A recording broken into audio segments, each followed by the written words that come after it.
तो नमस्कार, स्वागत है दोस्तों आप सभी लोगों का एक और नए वीडियो लेक्चर में। देखिए दोस्तों, पिछली वीडियो में मैंने आपको वैद्युत विभव और विभवांतर जो दोनों चीज़ें थीं उनको मैंने कवर किया था। साथ ही साथ मैंने आपको उसमें डिफरेंस भी बताए थे कि क्या अंतर होता है। और मैंने एक बात आपसे कही थी कि इसके बाद में आपको कभी भी विभव और विभवांतर में डिफरेंस करने में कोई प्रॉब्लम नहीं होगी। ये बात मैंने आपको कही थी। तो आज हम अपने चैप्टर में आगे बढ़ते हुए सीखेंगे कि जो विभव होता है, मान लीजिए कोई पॉइंट है, मान लीजिए ये आवेश है, आपका आवेश क्यू है ये आपका। अब ये यहाँ पे क्या रखा है, ए पॉइंट पे रखा हुआ है, ये आपका यहाँ पे ए पॉइंट पे रखा हुआ है। अब मैं यहाँ से इसकी आर दूरी पे चल दूँ, यहाँ पे ये क्या है, आर दूरी पे चल दूँ, यहाँ से ये यहाँ तक की दूरी क्या है, आर है, और ये पॉइंट है पी। तो यहाँ पे आ गया। तो ये जो बिंदु आवेश है इसके आर दूरी के का फिर जो पी बिंदु होगा, इस पर जो क्यू, यहाँ पे जो विभव होगा वो मुझे ज्ञात करना है, वो क्या होगा दोस्तों। तो इसके लिए दोस्तों सिंपल सी बात है, हमें एक फार्मूला पता होना चाहिए। वो फार्मूला आपको मैं लिखा रहा हूँ अभी, वो फार्मूला देखना है आपको केवल, ठीक है। तो देखिए फार्मूला क्या होता है, सबसे पहले इसको समझो। मैंने बोला आपको ये क्यू आवेश है, ये पहले कहाँ था, ए पॉइंट पे था। ए पॉइंट से ये कुछ आर दूरी पे मैं इसको ले गया। अब एक बात बताओ, ये वैद्युत क्षेत्र के बाहर ही होगा जब मैं विभव की बात कर रहा हूँ, तो सिंपल सी बात है।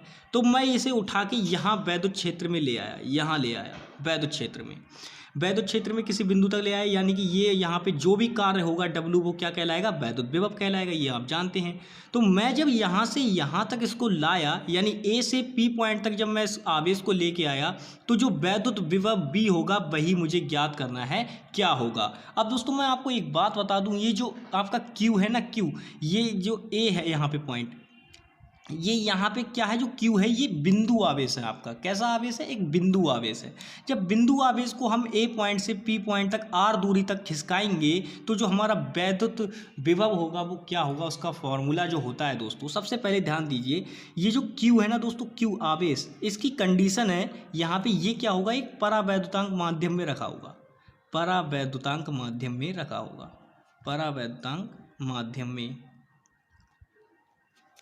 ठीक है, परावैद्युतांक माध्यम में ये रखा होगा। ये तो इसकी कंडीशन हो गई। अब मैं आपको बताता हूँ कि ये परावैद्युतांक होता क्या है। परावैद्युतांक के बारे में मैं आपको पहले भी बता चुका हूँ, यानी कि परावैद्युतांक इक्वल टू होता है निर्वात की वैद्युतशीलता अपॉन माध्यम की वैद्युतशीलता। वैद्युतशीलता, निर्वात की वैद्युतशीलता की वैल्यू होती है 8.54 इंटू 10⁻⁻12, और माध्यम की उसमें सीधे सीधे आपको दे रखी होगी जो भी होगी। तो इनका अनुपात जब आप लगा देंगे तो आपको परावैद्युतांक की वैल्यू मिल जाएगी। हालांकि इतना डीप कभी जाता नहीं है, आपको इतनी डीप की जरूरत ही नहीं पड़ती है।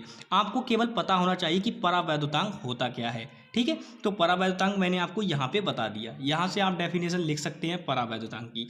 अब अगर आपसे थोड़ी सी छोटी सी चीज़ पूछ ले कि परावैद्युत क्या होते हैं।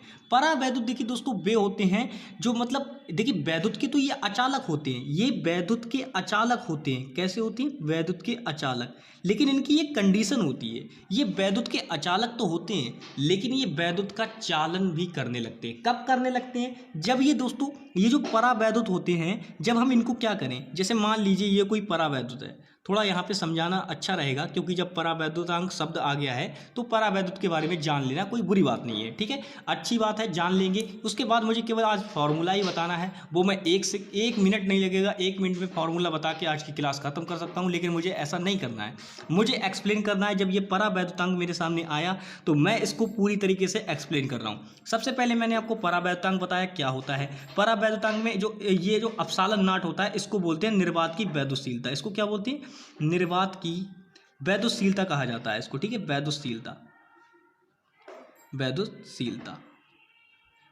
अब इसकी जो वैल्यू होती है वो ये होती है, मैंने आपको बताई थी 8.54 इंटू 10⁻⁻12। अब ये वैल्यू आपको याद रखना है।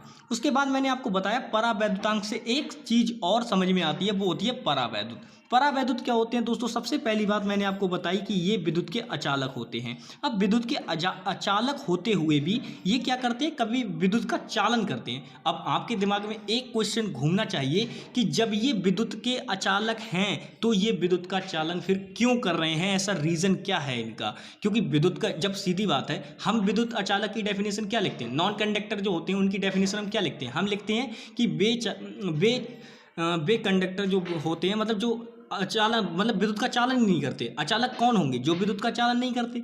तो मतलब ये अचालक होते हुए विद्युत का चालन कैसे करते हैं, ये रीज़न समझो।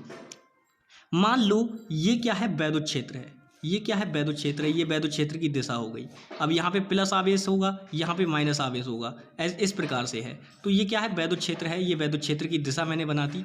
अब देखिए सिंपल बात क्या है, ये जो परावैद्युत है, मान लो ये यहाँ पे कोई परावैद्युत है। अब मैंने इसको क्या किया, मैंने इसको, अभी ये नहीं करेगा, अभी तो ये अचालक ही रहेगा, अभी ये विद्युत का चालन नहीं करेगा। लेकिन मैं जैसे ही इसको उठा के वैद्युत क्षेत्र में रख दूंगा, वैद्युत क्षेत्र में रख दूंगा, तो ये परावैद्युत क्या करने लगेगा दोस्तों? ये परावैद्युत जो है यहाँ पे आ जाएगा। चलो मैं यहाँ पे लिख देता हूँ परावैद्युत। ये यहाँ पे आ गया क्योंकि मैंने इसको उठा के यहाँ पे रख दिया।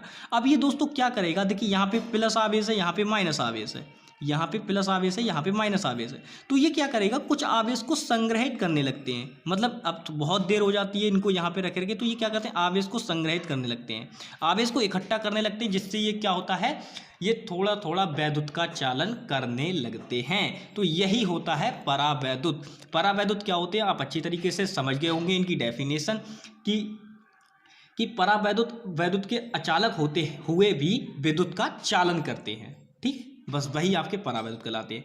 अब चलिए मैं बता देता हूं जिसके बारे में हम बात कर रहे थे, ये चीज़ यानी कि ए पॉइंट पे कोई आवेश रखा है जो कि बिंदु आवेश है, तो इससे आर दूरी पर पॉइंट पी पर हमारी जो विभव होगा वो क्या होगा, ये हमें निकालना है। तो देखिए दोस्तों, इसके लिए सिंपल फॉर्मूला है, ये जो क्यू है एक बिंदु आवेश है। अब बिंदु आवेश जो है दोस्तों, ये जो क्यू है ना, ये परावैद्युतांक माध्यम में रखा है। किस में रखा है, परावैद्युतांक माध्यम में, परावैद्युतांक माध्यम में रखा हुआ है ये। तो जब ये परावैद्युतांक माध्यम में रखा हुआ है दोस्तों, तो इसको हम उठा के क्या करेंगे, अब देखिए सिंपल, हमें निकालना है बी बराबर, हमारा फार्मूला होता है परावैद्युतांक मात्रक की। जब ये बात कर रहे हैं तो इसका फार्मूला होता है बी बराबर 1/4 पाई एप्सिलॉन नॉट के क्यू अपॉन आर, ये फार्मूला है। अब मैं यहाँ पे आपको बता देता हूँ कि ये जो चीज़ें हैं ये क्या क्या हैं। देखिए ये जो बी है दोस्तों, सारी चीज़ों के बारे में जानकारी आपको होनी चाहिए। ये जो बी है, ये सीधे सीधे आपकी बात है वैद्युत विभव, ये तो आपका वैद्युत विभव हो गया, ये आपका क्या हो गया दोस्तों, वैद्युत विभव हो गया। अब बात करते हैं ये एप्सिलॉन नॉट क्या है दोस्तों, एप्सिलॉन नॉट ये आपकी निर्वात की वैद्युतशीलता है, मैंने आपको पहले ही बताया था, निर्वात की वैद्युतशीलता